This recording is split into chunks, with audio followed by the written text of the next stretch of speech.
¿Y si África dejara de pedir autorización para comerciar, obligando al mundo a adaptarse? Puede sonar remoto, pero hoy mismo, un cambio sutil está alterando el equilibrio del poder financiero global. El continente africano, durante muchísimo tiempo, ha sido considerado un simple escenario en el gran tablero del comercio internacional. Pero, ¿qué sucede cuando un escenario se convierte en autor de su propia historia? Durante décadas, el verdadero imperio no se construyó sobre tierra, sino sobre reglas invisibles, la arquitectura financiera. Esta arquitectura, menos tangible que las murallas o los ejércitos, es mucho más poderosa, porque condiciona cada decisión, cada oportunidad y cada sueño. Para África, esas reglas significaban depender de monedas ajenas y bancos extranjeros, incluso al comerciar con vecinos. Imagina lo absurdo. Dos países africanos, con fronteras y lazos culturales compartidos, debían consultar a bancos en Nueva York o Londres antes de poder intercambiar productos tan esenciales como el maíz, el café o el algodón. Cada transacción parecía tener que ser aprobada en Washington, un trámite silencioso que disfrazaba la subordinación de normalidad. No era necesario ningún decreto, ningún soldado. Bastaba con un sistema de pagos internacional que beneficiaba a unos pocos y mantenía a la mayoría en la periferia de la toma de decisiones. La historia de esta dependencia es tan antigua como la propia colonización, y tan persistente como el eco de las primeras rutas comerciales impuestas desde Europa. Imagina a una agricultora en Zambia vendiendo maíz a su vecino en Malawi. Ella trabaja durante meses, arriesga su capital y su tiempo, y cuando finalmente vende su producto, una parte significativa del pago desaparece en el camino. Se pierde entre conversiones de moneda, comisiones bancarias y tasas impuestas por sistemas que ni siquiera comprende. O piensa en un comerciante keniata comprando café etíope. Aunque ambos países son africanos, el dinero debía cruzar el océano, convertirse en dólares estadounidenses, pagar comisiones y regresar, ya devaluado. La pérdida era doble, económica y psicológica, recordando a cada paso que la autonomía africana era más promesa que realidad. Esta situación no es nueva ni exclusiva de África. A lo largo de la historia moderna, otros continentes han experimentado situaciones similares. En América Latina, por ejemplo, durante el siglo XIX y buena parte del siglo XX, los países de la región dependían del oro, la libra esterlina y, posteriormente, el dólar estadounidense para sus transacciones internacionales. Países como Argentina y Brasil, en su momento, debían convertir sus monedas a dólares para importar maquinaria de sus propios vecinos, lo que generaba un drenaje constante de riqueza hacia el exterior y perpetuaba la dependencia de centros financieros lejanos. Asia también ha vivido episodios de dependencia monetaria y financiera, aunque durante las últimas décadas ha dado pasos importantes hacia la creación de sistemas regionales, como el Chiang Mai Initiative, que buscan reducir la vulnerabilidad frente a crisis y arbitrariedades externas. Pero algo radical está ocurriendo en África. Por primera vez, una plataforma digital permite a los países africanos comerciar entre sí usando sus propias monedas. Malawi puede pagar a Zambia en kwacha, Kenia negociar con Egipto en chelines o libras, y los pequeños productores pueden intercambiar sin perder valor en el trayecto. No es solo tecnología, es una revolución silenciosa en la lógica y el significado de la soberanía africana. Es el principio de una emancipación que no necesita proclamas ni banderas, sino líneas de código y acuerdos multilaterales firmados entre pares. Ignorar esta transformación sería condenar a África a perder miles de millones y su autonomía cada año. Pero reconocerla y actuar marca el inicio de una nueva dignidad, de ahorro real y, sobre todo, del derecho a decidir su destino económico. Pensemos en términos concretos. Si en promedio, África perdía entre 5 y 7% del valor de cada transacción regional por culpa de las conversiones y comisiones, estamos hablando de decenas de miles de millones de dólares que cada año se evaporaban antes de llegar a manos africanas. Ese dinero que se pierde podría financiar escuelas, carreteras, hospitales o nuevas industrias. Reconocer el impacto de esta fuga silenciosa es entender por qué la arquitectura financiera importa tanto como cualquier reforma política. Para entender la magnitud de este giro, hay que mirar cómo se tejió la dependencia africana que hoy empieza a desmoronarse. La historia de esta dependencia no es casual ni reciente. Fue diseñada, mantenida y perfeccionada durante generaciones. ¿Cómo fue posible que África, tan rica en recursos, quedara a merced de decisiones tomadas fuera de su continente? En la segunda mitad del siglo XIX, durante el llamado Reparto de África, las potencias europeas impusieron sistemas económicos pensados para facilitar la extracción de recursos y el control político. Durante las primeras décadas de independencia, África intentó crear sus propias monedas y bancos centrales, pero pronto se vio atrapada por la necesidad de acceder a divisas internacionales, principalmente dólares y libras esterlinas. Esto obligó a sus economías a diseñarse en función de exportar materias primas y recibir productos manufacturados a precios impuestos desde el exterior. ¿Sabías que, durante décadas, si un comerciante keniano quería comprar café etíope, el dinero debía viajar primero hasta Nueva York? No importaba que Nairobi y Addis Abeba estuvieran a solo unas horas de vuelo. La distancia real era invisible, dictada por un sistema donde el dólar estadounidense gobernaba incluso el comercio más local. El control de la infraestructura financiera fue tan absoluto que incluso las transacciones más modestas debían someterse a la aprobación de bancos internacionales. Imagina que para comprar pan en la tienda de la esquina, tu pago tuviera que ser validado en una oficina de Tokio o Frankfurt. Esa era la realidad cotidiana de millones de africanos. Cada transacción entre países africanos requería pasar primero por la moneda extranjera.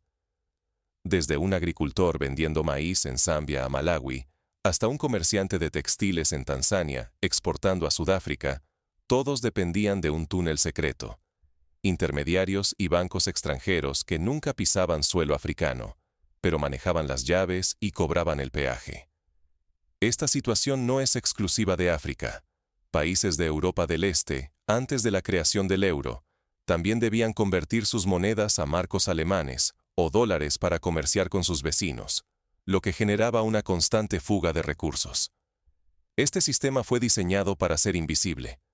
La pérdida, esa mordida que se quedaba en cada conversión y comisión, era tan constante que muchos la consideraban parte natural del comercio. Pero era un hábito impuesto, no un destino inevitable. El dólar marcaba el ritmo. Los bancos foráneos decidían el cuándo y el cómo. África bailaba con las reglas de otros. Los datos son claros. Cada año, África perdía entre 5 y 7% de su comercio regional solo en comisiones y conversiones. Millones evaporados antes de llegar a quienes producían la riqueza. Este drenaje constante no solo agotaba reservas financieras, sino que erosionaba oportunidades, sueños y autonomía. Pensemos en cifras concretas. Si el comercio intraafricano supera los 150.000 millones de dólares anuales, una pérdida del 5% equivale a 7.500 millones de dólares que desaparecen sin dejar rastro. Es como construir una carretera que nunca llega a ninguna parte. Sin embargo, el daño más profundo era invisible. África aprendió, generación tras generación, que su valor solo podía validarse en oficinas lejanas. El sentido común se transformó en dependencia. La idea arraigada de que el dinero africano debía pedir permiso para volver a casa. Es una forma de control que no requiere cadenas ni prisiones, solo la interiorización de la obediencia. No hubo soldados ni decretos visibles, solo hábitos y procedimientos. El colonialismo se disfrazó de rutina financiera. La costumbre de entregar el control a manos externas, sin ruido, sin protesta. La riqueza africana salía primero, y luego, tal vez, algo regresaba. Países como Costa de Marfil y Senegal todavía hoy usan el franco CFA, una moneda vinculada al euro y controlada en última instancia por el Tesoro francés, lo que limita severamente su capacidad de decidir sobre su política monetaria. Este ejemplo demuestra que la independencia nominal a menudo esconde una dependencia estructural. Aceptar este sistema es aceptar algo más que pobreza. Es tolerar la fuga de capital, el retraso de sueños y una sumisión disfrazada de normalidad. Es renunciar a la posibilidad de que África decida su propio destino. La verdadera herida no es solo económica, sino existencial. La creencia impuesta de que África no puede ser dueña de su futuro. Esta herida se refleja en la falta de inversión interna, en la migración de talentos y en la resignación ante ciclos de crisis recurrentes. Pero, ¿qué pasa cuando ese ciclo se rompe? Cuando la alternativa deja de sonar imposible y África ensaya un camino propio. ¿Qué sucede si el continente decide recuperar el control sobre sus flujos de valor y reescribir las reglas? La historia está llena de ejemplos de países que, al desafiar el statu quo, lograron transformar su destino. Japón, tras la Segunda Guerra Mundial, apostó por crear su propio sistema financiero y tecnológico, lo que le permitió convertirse en una potencia mundial en menos de 4 décadas. ¿Podría África emular una transformación similar, adaptada a sus realidades y desafíos? Por primera vez, la historia da un giro inesperado. Una plataforma digital conecta a países africanos usando sus propias monedas, sin pedir permiso a Nueva York ni a Londres. Así comienza una revolución silenciosa, con África al timón de su propio destino. Este cambio no solo afecta a los grandes exportadores, sino que democratiza el acceso al comercio internacional para pequeñas y medianas empresas, cooperativas agrícolas y emprendedores digitales. Ahora, la barrera de la conversión monetaria desaparece y el valor se queda en casa. Un jueves cualquiera, África demostró que la supuesta necesidad del dólar era una ficción rentable para intereses ajenos. Sin discursos ni cámaras, la plataforma DRPP del Mercado Común para África Oriental y Meridional se activó en silencio. El sistema financiero global tembló antes de que los titulares alcanzaran a comprenderlo. En ese instante, la lógica impuesta durante décadas por bancos extranjeros y validada en salas de juntas lejanas dejó de ser axiomática. Ahora, un agricultor de Malawi puede recibir el pago íntegro de su par en Zambia, de banco a banco, en sus propias monedas, sin que el dinero cruce por Nueva York, ni se diluya en comisiones de intermediarios invisibles. Cada transferencia es directa, completa y local, tan simple como enviar un mensaje de texto, gracias a la integración de soluciones móviles que millones de africanos ya usan a diario. Sin manuales occidentales ni tutores extranjeros, la adopción masiva es cuestión de pocas semanas, no de años. Para entender la dimensión práctica de este cambio, imaginemos un escenario cotidiano.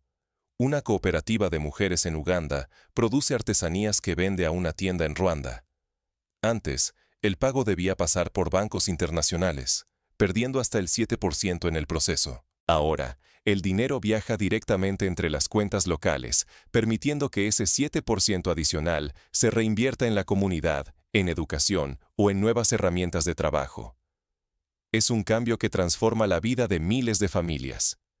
La clave de esta nueva infraestructura es su soberanía. No busca el aval de ningún banco en Londres ni el respaldo de fundaciones en Washington. No necesita la validación de analistas ni la bendición de portadas occidentales, porque nace de una urgencia africana y está diseñada para que el valor se quede en casa.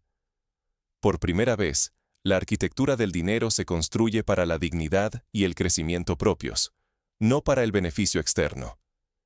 El viejo orden, sorprendido y amenazado, responde con tácticas conocidas.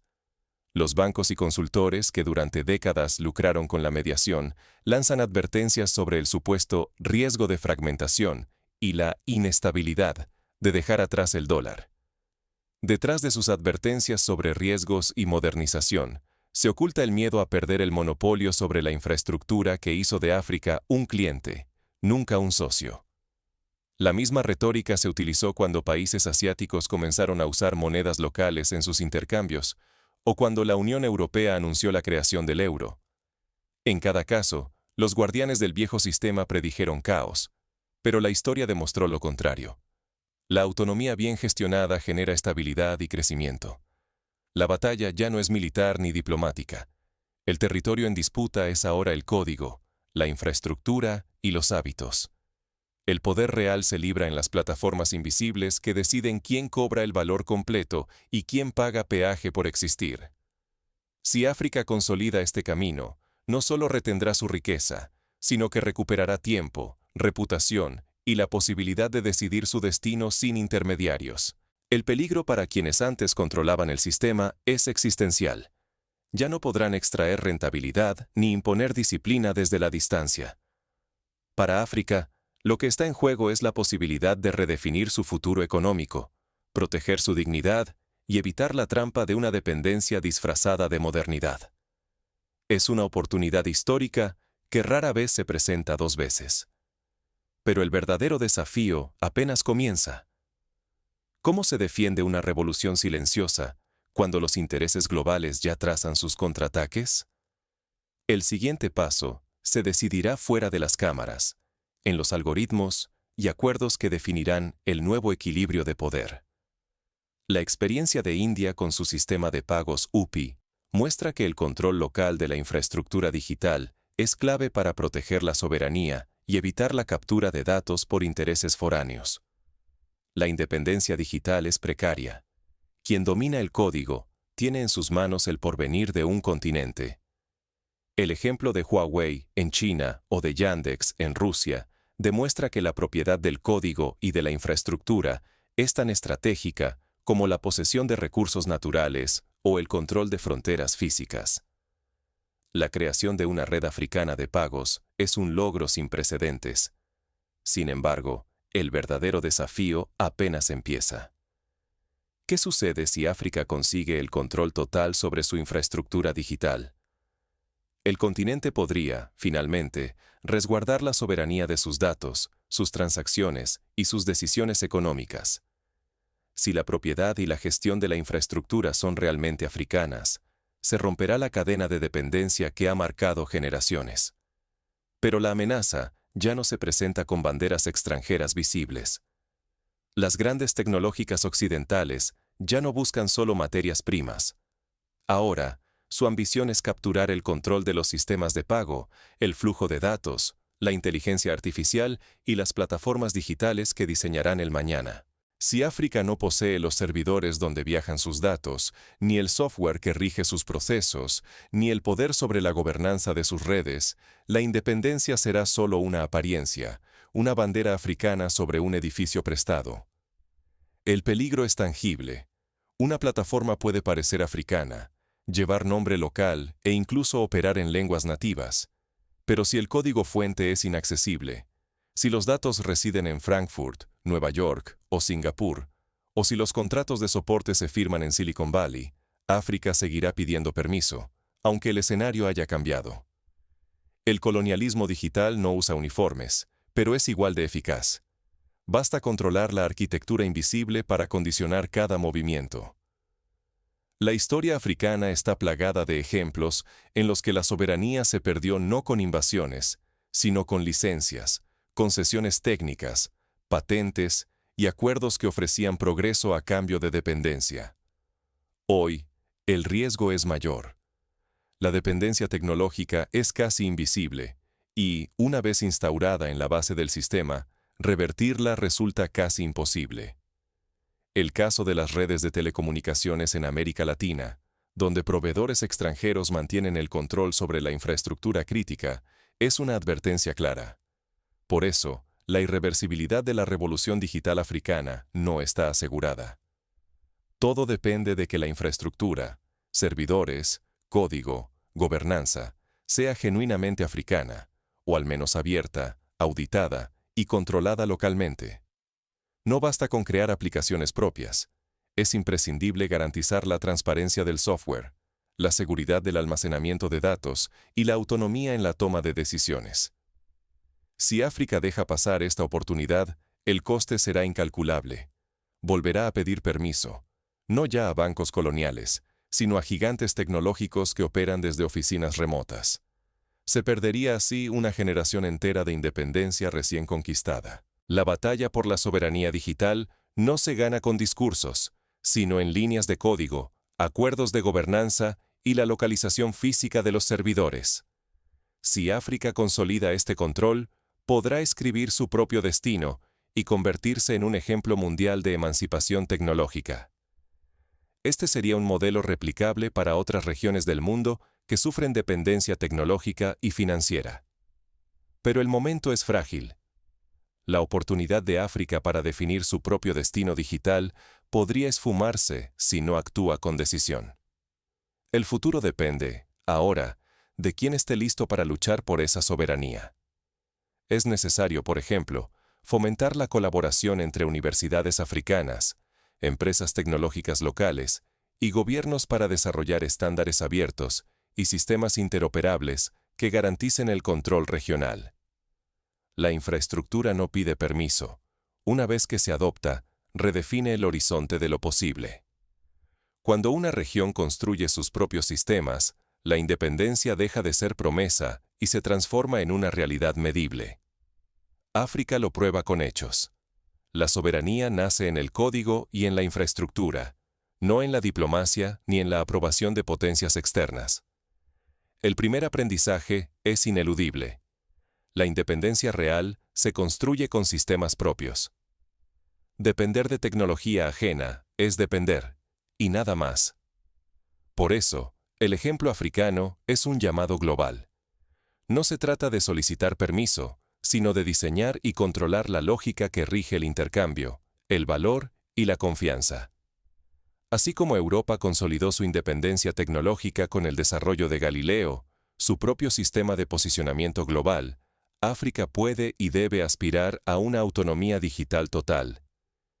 Invertir en talento local es el cimiento de todo. Sin ingenieros, programadores, diseñadores y expertos que entiendan los retos y matices propios, ningún sistema será soberano de verdad. Es fundamental formar, retener y empoderar a estos talentos, ofrecerles espacios de innovación y responsabilidades reales, para evitar la fuga de conocimiento hacia el extranjero. Programas como el African Institute for Mathematical Sciences o el Next Einstein Initiative son ejemplos concretos de cómo construir capacidad científica local. La infraestructura física representa el siguiente pilar. Se trata de centros de datos propios, redes de fibra óptica, servidores y dispositivos diseñados según las necesidades de cada región. Solo así se garantiza que información y valor no dependan de rutas ni actores internacionales, que pueden cambiar las reglas en cualquier momento. El ejemplo de Nigeria, que ha invertido en su propio Internet Exchange Point, demuestra que es posible reducir los costos de conectividad y aumentar la resiliencia digital. El software debe ser abierto o desarrollado localmente. El acceso al código permite auditar, adaptar y mejorar sin ataduras. Cada línea escrita por manos locales es un ladrillo más en la muralla de la soberanía tecnológica. Cuando el software le pertenece a la comunidad, el control no puede ser arrebatado con una actualización remota. Iniciativas como la African Open Source Foundation promueven la creación de soluciones adaptadas a la realidad africana. Sin embargo, la clave no es solo técnica. La adopción masiva depende de la utilidad cotidiana. Un sistema se vuelve irreversible no porque la gente crea en su ideología, sino porque lo necesita para vivir, trabajar y crecer. Cada pago, transferencia o negocio que aprovecha el nuevo sistema fortalece su arraigo y dificulta cualquier retroceso. El caso de M-Pesa, en Kenia, ilustra cómo la tecnología puede arraigarse en la vida diaria y transformar la economía desde abajo. África demuestra que la emancipación digital no se anuncia con discursos, sino con resultados visibles. Al crear plataformas propias, rompe las cadenas invisibles del colonialismo financiero y digital. Este ejemplo puede inspirar a América Latina, el sudeste asiático o cualquier región dependiente de tecnología extranjera.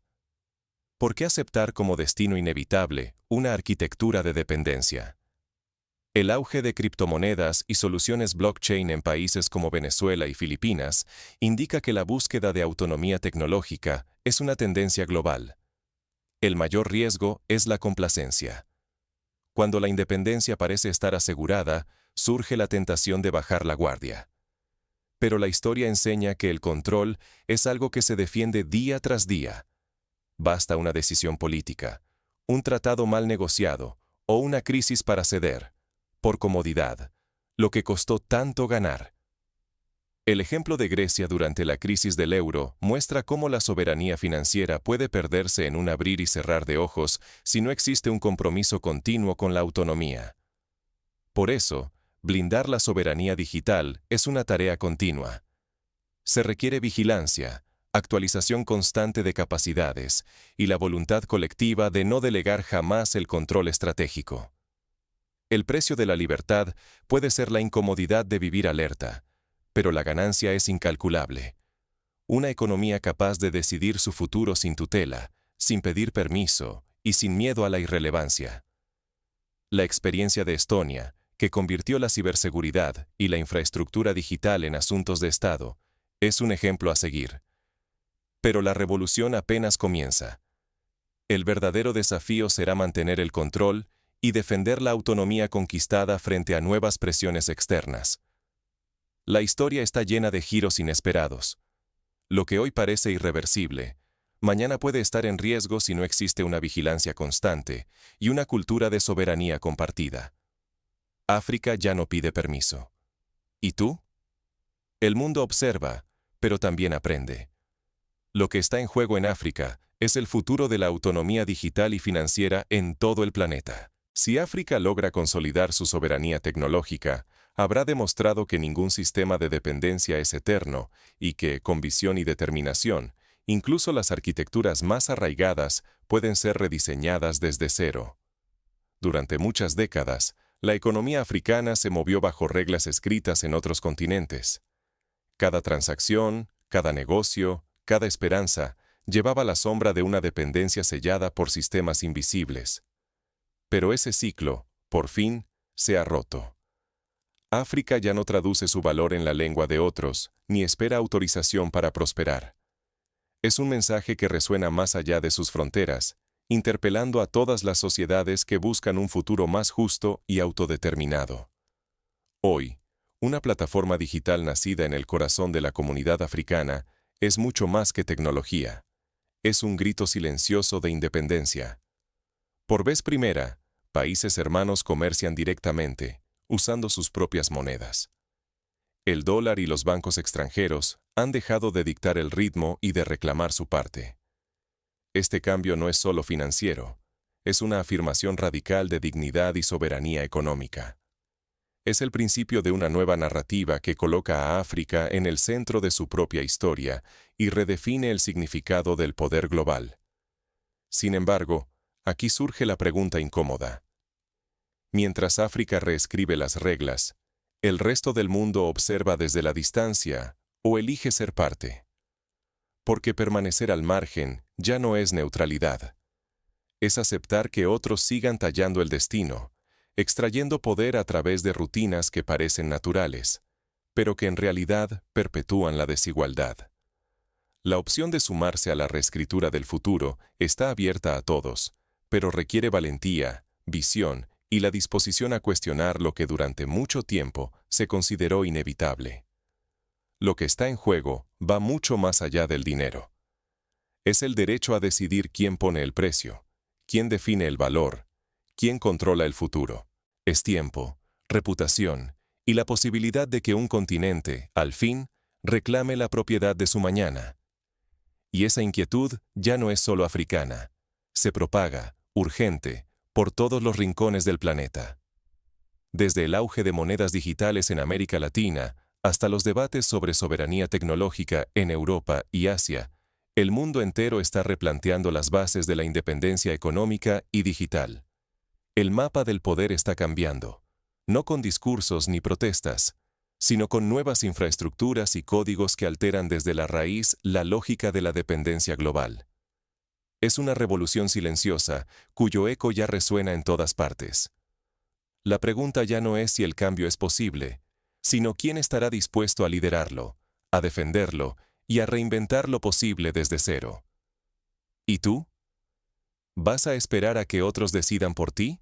¿O te atreverás a sumarte a la reescritura de lo posible? El futuro está abierto. Y esta vez, nadie necesita pedir permiso.